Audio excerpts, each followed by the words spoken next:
ఈనాడు పేపర్లో ఒక గమ్మత్తైనటువంటి ఒక వార్త రాశారు.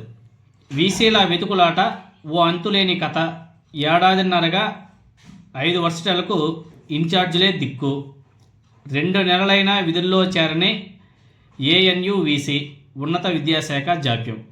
ఈనాడు వాళ్ళు రాసింది. వీసీల వెతుకులాట ఓ అంతులేని కథ, ఏడాదిన్నరగా అంటే కూటమి అధికారం చేపట్టిన తర్వాత నుంచి 5 వర్సిటీలకు వీసీలు లేరంట, ఇన్ఛార్జీలే వీసీలంట. ఈ పరిస్థితి ఎందుకు వచ్చింది? కూటమి అధికారం చేపట్టిన మరుసటి రోజే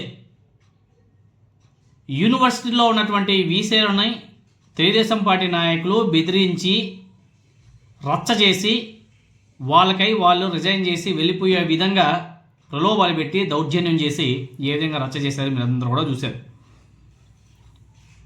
బలవంతంగా లోకేష్ గారి ఆదేశాల మేరకు ఆనాడు యూనివర్సిటీల వీసీలను బలవంతంగా రాజీనామా చేయించి బయటదోయేశారు. ఆ తర్వాత అప్పటి నుండి ఇప్పటి వరకు ప్రభుత్వ యూనివర్సిటీలకు వీసీల నియామకమే పూర్తి చేయలేదు మన విద్యాశాఖ మంత్రి నారా లోకేష్ గారు. అది మన దౌర్భాగ్యం. గత ప్రభుత్వ జగన్మోహన్ రెడ్డి గారి హయాంలో పాలనలో విద్యాశాఖలో ఎన్నో గొప్ప సంస్కరణలు మార్పులు తీసుకొచ్చాడు జగన్మోహన్ రెడ్డి గారు. ఎక్కడ ఆయన మంచి పేరు చేస్తున్నామని చెప్పేసి ఇప్పుడు నారా లోకేష్ గారు చేసినటువంటి గొప్ప పని ఇది. అదే కోపం. ఆ కోపంతోనే లోకేష్ గారు విద్యాశాఖను తీసుకొని ఆ శాఖను భ్రష్టు పట్టించేశారు. విద్యాశాఖను గతంలో జగన్మోహన్ రెడ్డి గారు చాలా ప్రెస్టీజియస్గా తీసుకొని దేశంలోనే ఆంధ్రప్రదేశ్ని రోల్ మోడల్గా నిలపాలని చెప్పేసి ఎన్నో ప్రయత్నాలు చేసి అనేక సంస్కరణలు తీసుకొచ్చాడు.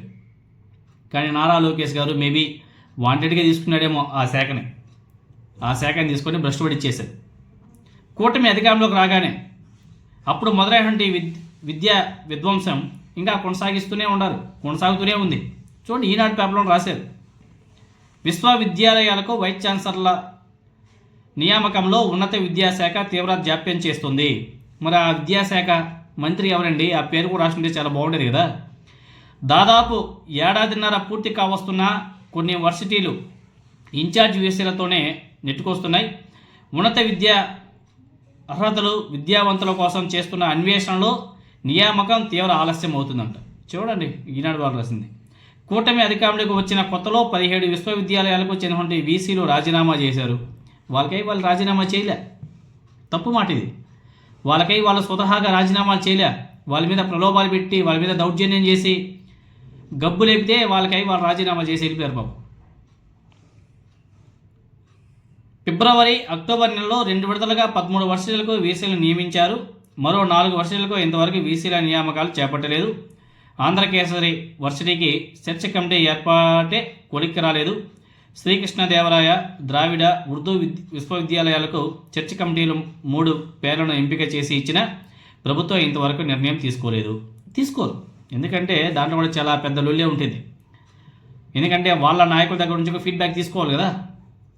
వాళ్ళ నాయకుల నుంచి తీసుకోవాలా, వాళ్ళకి నచ్చిన వ్యక్తుల్ని ఎంపిక చేసుకోవాలా, చాలా పెద్ద ప్రాసెస్ ఉంటుంది పాపం తెలుగుదేశం పార్టీ.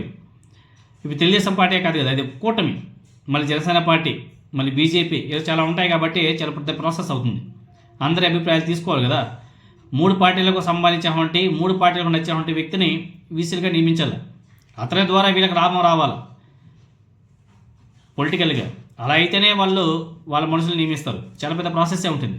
చూడండి, ఇది కూటమి ప్రభుత్వం యొక్క నిర్లక్ష్యం. విద్యా వ్యవస్థ మీద కూడా రాజకీయాలు, విద్యా వ్యవస్థలో కూడా రాజకీయాలు. విద్యా వ్యవస్థని ఆంధ్రప్రదేశ్లో భ్రష్టు పట్టించేశారంటే ఇదిగో దాని నిదర్శనం ఇదే. ఇలాంటివి ఎగ్జాంపుల్ చాలా చెప్పుకోవచ్చు.